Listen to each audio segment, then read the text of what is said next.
even then, I still won't go aggressive with my advertising dollars. I'll start gradually.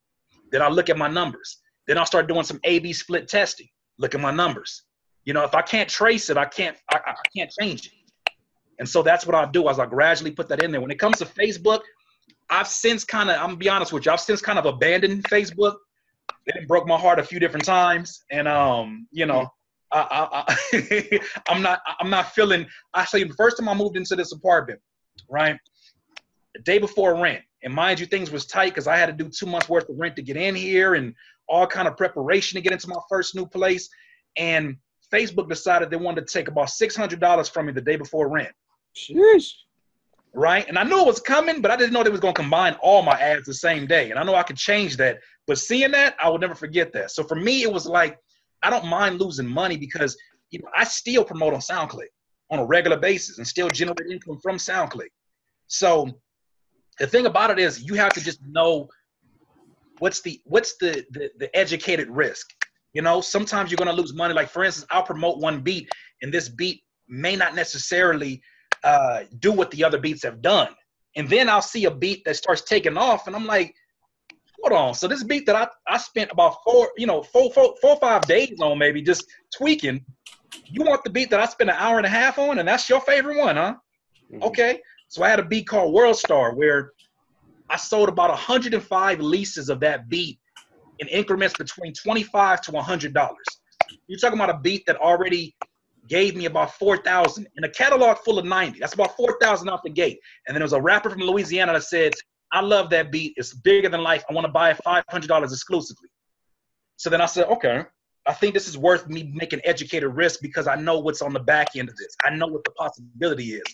You know, even to get my first home, to get the down payment. I had a customer from Minnesota that said, I want to buy 8 exclusives. I had no idea that was going to happen, but I kept promoting in the right place. So when it comes to these Facebook and even Google's another one you got to be careful with, put small increments of money at a time and trace your numbers. Don't just throw $400 and say, well, I hope it works out, because you know, you're going to get your heart broken anyways. Just, you can minimize some of that damage.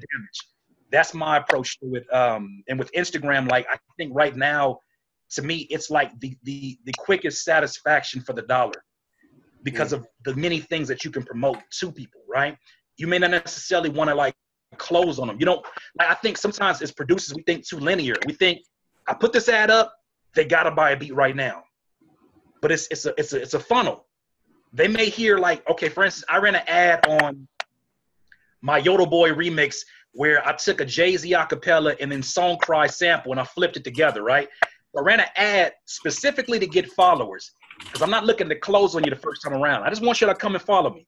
Once they follow, then I can say, okay, now I can start kind of doing some light advertisement of the website.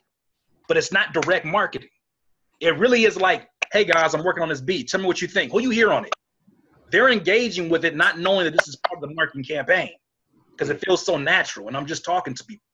So I think there's a lot, basically what I'm saying is that, I know it's a long way to answer, but there's a lot more things for you to do before you go and just throw your whole paycheck into advertisement. Well, to pick up on that too, I see a lot of producers making that mistake where the second they get a social media account, they just flood the timeline with advertisements.